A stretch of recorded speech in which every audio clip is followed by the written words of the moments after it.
Quant mutual fund का recent performance देखते हुए काफी लोगों का यह सवाल है कि क्या हम quant small cap mutual fund में जो भी हमारी इन्वेस्टमेंट है वो निकाल लें।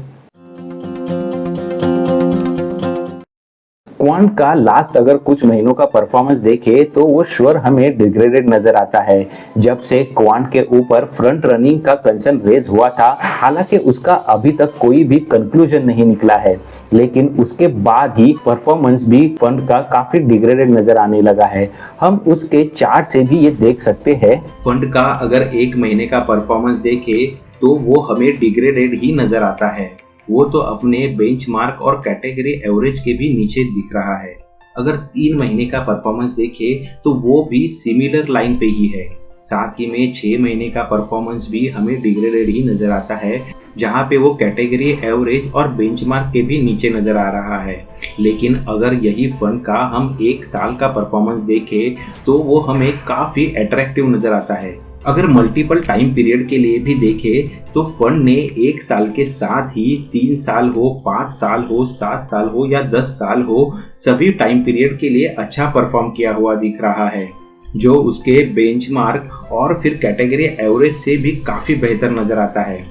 Quant small cap mutual fund से अपनी इन्वेस्टमेंट निकाल ले या नहीं, ये सवाल काफी वो लोगों का है जो केवल इसी फंड में इन्वेस्टेड है या फिर जिनका बहुत सारा इन्वेस्टमेंट ये फंड में है और अभी उनका कंप्लीट पोर्टफोलियो देखे तो वो निगेटिव में दिखाई दे रहा है।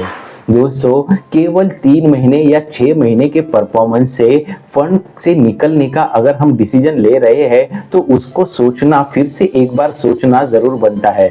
देखो, अगर क्वांट के बारे में बात करें तो उनकी जो डायनामिक स्ट्रेटेजी है उसके अनुसार वो कुछ समय के लिए इन्वेस्टेड रहते हैं और बाकी जैसे ही टारगेट अचीव हो जाता है तो वहां से अपनी इन्वेस्टमेंट निकाल भी लेते हैं। और यही स्ट्रेटेजी के चलते हुए, ये डायनामिक स्ट्रेटेजी का यूज करते हुए काफी लंबे समय के लिए यानी 1 साल या 5 साल के लिए इन्होंने अपने कैटेगरी को भी आउट परफॉर्म किया है और बेंचमार्क को भी अच्छे से बीट किया हुआ है। ये हम इनके लास्ट के 1 साल का जो 50% तक से भी ऊपर का जो रिटर्न है वहां से देख सकते हैं। और केवल अभी के पीरियड की परफॉर्मेंस की बात करें तो हम देख सकते हैं मार्केट में इसके जो पीयर कंपेटिटर्स है उनका परफॉर्मेंस भी डिग्रेडेड नजर आ रहा है। तो केवल मार्केट जब भी निगेटिव है तभी ये फंड भी निगेटिव परफॉर्मेंस दे रहा है, तो उसके वजह से इससे निकलना कोई सही राय नहीं होगी।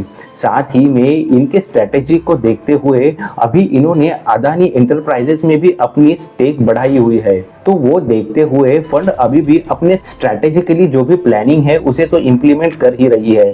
साथ ही में देखा जाए तो 12% तक का इनका जो कैश होल्डिंग है वो उनके पास है, यानी एक अच्छी अपॉर्चुनिटी के सर्च में फंड है, ऐसा हम बोल सकते हैं। तो फंड में जो डिग्रेडेड परफॉर्मेंस भी अभी नजर आ रहा है उसके लिए और एक रीजन है कि पैनिक हो के फंड से निकलने वाले इन्वेस्टर्स। इसीलिए अगर हमारा पोर्टफोलियो स्मॉल कैप से के साथ ही लार्ज कैप और मिड कैप इनके साथ डाइवर्सिफाइड रहेगा तो ये फंड से निकले या न निकले ये सवाल हमें सताएगा नहीं।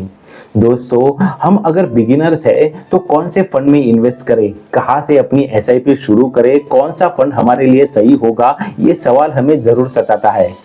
अगर हम किसी एक ही फंड में अपनी इन्वेस्टमेंट रखते हैं, एक ही एएमसी में अपनी इन्वेस्टमेंट रखते हैं या फिर केवल स्मॉल कैप में इन्वेस्टेड है, तो फिर ये फंड से निकले या न निकले ये सवाल हमें जरूर सता सकता है। लेकिन अगर आप बिगिनर हो या फिर प्रो इन्वेस्टर होने के बावजूद भी इन्वेस्टमेंट में कुछ गलती कर रहे हो, तो फिर हमारे लिए कौन सा परफेक्ट म्यूचुअल फंड है जिसमें इन्वेस्टमेंट रहना जरूरी है। दोस्तों, बिगिनर्स के लिए भी ये जानना काफी जरूरी है कि वो कौन से म्यूचुअल फंड के साथ एसआईपी शुरू करें। और यही सब अंडरस्टैंडिंग के लिए एक छोटा ई बुक भी मैंने प्रिपेयर किया है जो आपको जरूर मदद कर सकता है। तो एक बार उसे रीड करके आप वहां पे अपनी इन्वेस्टमेंट शुरू करने के बारे में जरूर सोचें। और फिर अभी फेस्टिवल सीजन जो चल रहा है उसके चलते हुए एक अच्छा कदम उठाने के लिए हम जरूर ये एसआईपी का जो ई बुक है उसकी सहायता लेके अपनी इन्वेस्टमेंट शुरू कर सकते हैं। उम्मीद है दोस्तों आज का ये वीडियो आपको क्वांट म्यूचुअल फंड में अपनी इन्वेस्टमेंट रखनी है या रिडम्पशन लेना है उसका डिसीजन लेने में जरूर मदद करेगा। साथ ही में अगर आप नई SIP शुरू करने जा रहे हो तो उसके लिए जो डिस्क्रिप्शन में ई बुक अवेलेबल है उसकी भी सहायता आपको होगी। ऐसे ही mutual fund related, stock related, money concept related videos ये चैनल पे आते रहते हैं जो आपको जरूर कहीं ना कहीं मदद करेंगी। तो ऐसे ही वीडियोस के लिए चैनल को भी जरूर सब्सक्राइब करें। Thanks for watching.